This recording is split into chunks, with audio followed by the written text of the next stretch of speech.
কবর থেকে তোমাদেরকে আর কাঁদতে হবে না।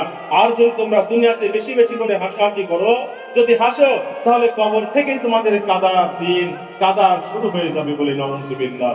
সম্মানিত উপস্থিতি, এই কারণে আমরা দেখতে পাই হযরত জয়নুল আবেদিন রাদিয়াল্লাহু তাআলা আনহু, তিনার জামানাতে যদি আমি তাকাই, তার জীবনে যদি একটু খেয়াল করি, সাহাবায়ে কেরাম আরজ করলেন, হে জয়নুল আবেদিন, আপনাকে দেখলাম গোটা জিন্দেগি আপনি কোনোদিন হাসলেন না, আপনাকে হাসতে দেখলাম না। আপনাকে আমরা কোনোদিন হাসতে দেখলাম না। এতটুকু মানুষ তো কোনো না কোনো সময় হাসে, আপনি সেটাও দেখলাম না। কারণটা কি? জয়নুল আবেদিন রাদিয়াল্লাহু তাআলা আনহু সকলকে লক্ষ্য করে বলছে, কেন আমি হাসবো? কোন উদ্দেশ্যে হাসবো? আমার তো হাসি আসে না, আমি তো হাসিটাকে ভুলে গেছি। আমি যেদিন কারবালার প্রান্তরে আমি লক্ষ্য করে দেখলাম আমার বাবা ইমাম হুসাইন রাদিয়াল্লাহু তাআলা আনহুর শরীর মোবারকে এক নয় দুই নয়, নামাজি মুসলমান, দাড়িওয়ালা মুসলমান, মাথায় টুপিওয়ালা মুসলমান, দাড়িওয়ালা মুসলমান, কিভাবে আমার ইমাম হুসাইন, নবীজির দৌহিত্র ইমাম হুসাইনকে এক নয় দুই নয় 33টা তীরের আঘাত করেছে।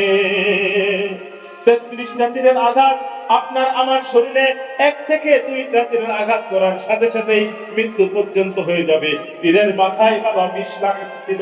কি লাগানো থাকতো? তীরের মাথায় বিষ লাগানো থাকতো।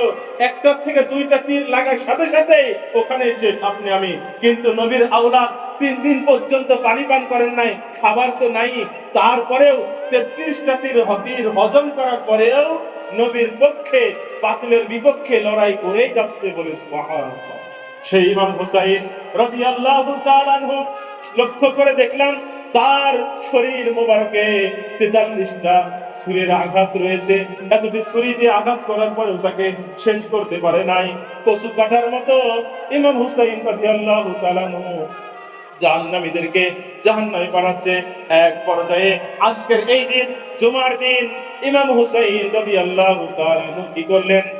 তাদের কাছে জুমার 2 রাকাত নামাজ আদায় করার জন্য চাইলেন, আমাকে একটু সময় দাও, আমাকে একটু সময় দাও। যদি তোমরা পেশিমার, যদি আমাকে এতটুকু সময় দাও, আমি কথা দিলাম গো, কাল হাসরের ময়দানে আমি তোমাদের জন্য সুপারিশ করব। আমাকে একটু সময় দাও, আমি যেন 2 রাকাত নামাজ আদায় করতে পারি। সুবহানাল্লাহ।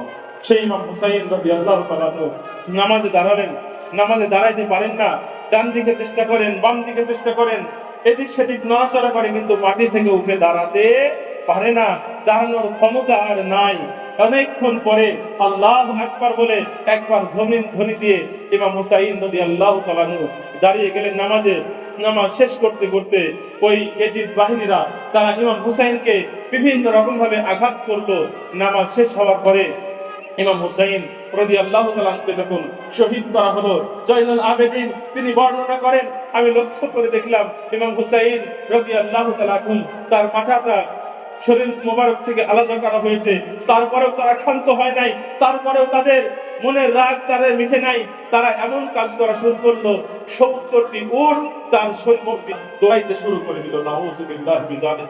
ইমাম হুসাইন রাদিয়াল্লাহু তাআলা মাথা শুধু দেহ মোবারক পড়ে আসে, 70টা উট শরীর মোবারকের উপর দিয়ে দৌড়াচ্ছে। তার শরীর মোবারকের সমস্ত চামড়াগুলি ছিঁড়ে ছিঁড়ে যায়, সমস্ত মাংসগুলো ছিঁড়ে ছিঁড়ে যায়।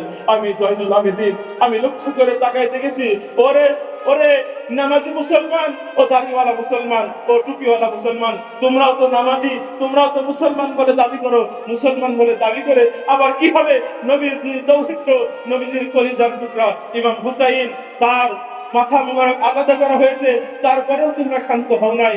ওই শরীর মোবারকের উপরে তোমরা ঘোড়া দৌড়াইতেছো। শুধুই তাই নয়, চামড়াগুলো ছিঁড়ে ছিঁড়ে আলাদা হয়ে যাচ্ছে, মাংসগুলো ছিঁড়ে ছিঁড়ে আলাদা হয়ে যাচ্ছে। এই নিদারুণ ঘটনা দেখে আমি জয়নুল আবেদিন আমি সেদিন থেকে হাসি ভুলে গেছি, সেই দিন থেকে আমি কাঁদতেই আছি বলে সুবহানাল্লাহ। সম্মানিত উপস্থিতি, সেই ইমাম হুসাইনের মহব্বতে আমরা যারা উপস্থিত হয়েছি, সম্মানিত উপস্থিতি, রাসূল আরবি সাল্লাল্লাহু আলাইহি ওয়াসাল্লাম বলেন, যারা ইমাম হুসাইনকে সত্যিকারের মহব্বত করবে, আহলে বায়াতকে মহব্বত করবে তাদের জন্য অনেকগুলি পুরস্কারের ব্যবস্থা রয়েছে বলে সুবহানাল্লাহ। অনেকগুলি পুরস্কার। আশুরার দিনে কি ঘটেছিল শুধু একটি কথা বলেই আমি অন্যদিকে নিয়ে গিয়েছিলাম, যেহেতু সময় খুবই সংকীর্ণ। আসুন, আহলে বায়াতকে মহব্বত করলে আপনার আমার জন্য কতটুকু পুরস্কার রয়েছে আল্লাহ রাসূল সাল্লাল্লাহু আলাইহি সাল্লাম হাদিস শরীফের ভিতরে বর্ণনা করেন। ইমাম ফখরুদ্দিন রাজি তাফসিরে কবিরের মধ্যে, ইমাম ফখরুদ্দিন রাজি তাফসিরে কবির 7ম খণ্ড 390 পৃষ্ঠার মধ্যে একটি অনেক লম্বা একটি হাদিস খানা বর্ণনা করেছেন। হাদিস খানার বাংলা অর্থ হচ্ছে, আল্লাহ রাসূল সাল্লাল্লাহু আলাইহি সাল্লাম বলেন, তাফসিরে কবিরের মধ্যে আসে, তিনি বলেন, যে ব্যক্তি আহলে মুহাম্মদ সাল্লাল্লাহু আলাইহি সাল্লামের ভালোবাসা নিয়ে ইন্তেকাল করবে, মৃত্যুবরণ করবে, অর্থাৎ নবীজির আহলে বায়াত যারা রয়েছে, নবীজির আল আওলাদ যারা রয়েছে, নবীজির আওলাদ দুই প্রকার। কথা বলেন কয় প্রকার? দুই প্রকার। নবীজির আওলাদ কয় প্রকার বলেন তো? দুই প্রকার আওলাদ। একটা হচ্ছে নিসবতি আওলাদ, আর একটা হচ্ছে রাসূল পাকের রূহানি আওলাদ। রূহানি নিসবতি আওলাদ কারা? হযরতে ইমাম হাসান হুসাইন রাসূল পাকের জিনাদের সাথে সম্পৃক্ত রয়েছিল সাহাবায়ে কিরাম, হযরত আলী, ফাতিমা রাদিয়াল্লাহু তাআলা আনহা, এগুলো হচ্ছে রাসূল পাকের নিসবতি আওলাদ। আরেকটা হচ্ছে রূহানি আওলাদ, সেগুলো হচ্ছে হক্কানি আলেমগণ, হক্কানি আল্লাহর ওলিগণ, ইনারাও আমার নবীজির রূহানি আওলাদ বলে সুবহানাল্লাহ। তাহলে আওলাদ কয় প্রকার? দুই প্রকার। এই দুই প্রকারের আওলাদদেরকে মহব্বত করতে হবে। হক্কানি আলেমদেরকেও মহব্বত করতে হবে, ভালোবাসতে হবে। নবীজির আওলাদ, নবীজির আদেশ, যদি তাদেরকে মহব্বত করতে পারি, নবীজির আওলাদদেরকে যদি মহব্বত করতে পারি, তাহলে কি হবে? রাসূল পাক বলেন, তারা যদি নবীর আমার আহলে আওলাদদেরকে মহব্বত করে তারা যদি মৃত্যুবরণ করে, তাহলে তাদের মৃত্যু দুনিয়ার সাধারণ মৃত্যু নয়। যে অবস্থাতে মৃত্যুবরণ করুক না কেন, তাদের মৃত্যুটা হবে শহীদি মৃত্যু বলে সুবহানাল্লাহ। শহীদি মৃত্যু। শহীদের মর্যাদা তো আপনারা আমরা সকলে জানি। শহীদ মৃত্যু। 2 নম্বরে পুরস্কার আবার শব্দ ব্যবহার করছে আলা, সাবধান হয়ে যাও, সতর্ক হয়ে যাও। যারা আমার আহলে বায়াতদেরকে মহব্বত করে, যারা আমার আহলে বায়াতকে ভালোবাসে, হক্কানি আলেমদেরকে যারা মহব্বত করে, যারা ভালোবাসে, তাদের জন্য তোমরা সাবধান হয়ে যাও। তাদের মৃত্যুবরণ করবে তওবাকারী মৃত্যু হিসাবে বলে সুবহানাল্লাহ। তারা দুনিয়ার সাধারণ কোনো মৃত্যুবরণ করবে না, তারা তওবাকারী হিসাবে তারা মৃত্যুবরণ করবে। সম্মানিত উপস্থিতি, এইভাবে যদি বলতে যাই, একের পর এক সুসংবাদ রয়েছে। শুধু তাই নয়, মুনকার নাকির ফেরেশতা তাদের জন্য জান্নাতের সুসংবাদ দিবেন বলে সুবহানাল্লাহ। এতগুলো পুরস্কারের কথা আরো রয়েছে, যেহেতু সময় সংকীর্ণ।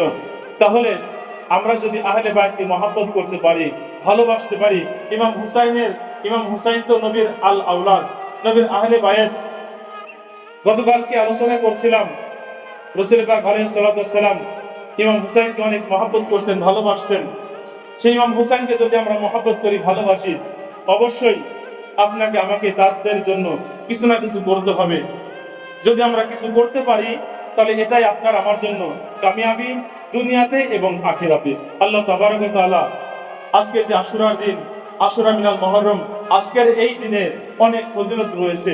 ইফতার, রোজাদারকে ইফতার করালে, দান সদকা করলে, এতিমের মাথায় হাত বুলালে, এক কথায় অসহায়দেরকে সাহায্য করলে, হাদিসে পাকের মধ্যে আসছে, এই দিনে যারা কি করলো, একজন ব্যক্তিকে দান করলো, ওই ব্যক্তি যেন সারা বছরই দান করলো বলে সুবহানাল্লাহ। অন্য দিনে দান করলে কিন্তু এই ফজিলত আর পাওয়া যাবে না। সময় অফার কিন্তু এই বেলা ডুবার আগ মুহূর্ত পর্যন্ত আরো রয়েছে, সেই দিকে নয়। আল্লাহ তাবারক ওয়া তাআলা আমাদের সকলকে যেন সত্যিকারের হুসাইনের প্রেমিক হিসেবে কবুল করেন বলে আমিন। অনেকেই বিভিন্ন রকম ভাবে দলিল দিয়ে, বিভিন্ন রকম ভাবে হাদিস কোরআন দিয়ে বুঝিয়ে আপনার আমার সকলের শত্রু ইয়াজিদকে তারা রহমতুল্লাহ আলাইহি বলতে চায়। ইয়াজিদকে তারা অনেক প্রশংসা করতে চায়। এজিদ হজ করেছে, এজিদ হাজি ছিল, এজিদ হাফেজে কোরআন ছিল, এজিদ সারা রাত ধরে নামাজ আদায় করতো, এজিদ তাকওয়াবান ছিল, পরহেজগার ছিল। এই মুহররম মাস আসলে কিছু কিছু ওই এজিদের প্রেতাত্মা, কথা বলেন ঠিক কিনা? রাগ করছেন কেউ? রাগ করেন না বাবা। আপনার আমার সাথে খোদার কসম এতটুকু শত্রুতা নেই। আল হুব্বু ফিল্লাহ ওয়াল বুগদু ফিল্লাহ। আল্লাহর হাদিস, আল্লাহ তার রাসূলের জন্য কারোর সাথে মহব্বত, আল্লাহ তার রাসূলের জন্য কারোর সাথে শত্রুতা, আমার ব্যক্তিগত কারো কথা নয়। তো যে ইয়াজিদের পক্ষে যারা কথা বলে, ইয়াজিদকে যারা মহব্বত করে, ভালোবাসে, তাদেরকে বলতে চাই আপনার সন্তানের নাম আপনি ইয়াজিদ রাখেন, ঠিক কিনা? যারা ইয়াজিদকে মহব্বত করেন তাদেরকে আমি পরামর্শ দিতে চাই, আপনার সন্তানের নাম আপনি ইয়াজিদ রাখেন, হুসাইন রাখেন না। যেটা আপনি ইয়াজিদকে রহমতুল্লাহ আলাইহি বলেন, ইয়াজিদের উপর আল্লাহর রহমত নাযিল হোক এটা বলেন, তাহলে আপনার সন্তানকে ইয়াজিদ নাম রাখেন, যেন আমরা বলতে পারি ওই যে চলে যায় ইয়াজিদের বাপ। কথা বলেন ঠিক কিনা? ইয়াজিদের বাপ যায়, আমরা যেন বলতে পারি। সম্মানিত উপস্থিতি, ইয়াজিদ খুঁজে পাওয়া যায় না, কিন্তু লক্ষ কোটি কোটি হুসাইন নাম অনেক পাওয়া যাবে বলে সুবহানাল্লাহ। কারণ বুঝতে পারলাম হুসাইন মুসলমান, এটা সঠিক। আল্লাহ রাব্বুল আলামিন আমাদের সকলকে হুসাইন মুসলমান হিসেবে যেন কবুল করেন বলে আমিন।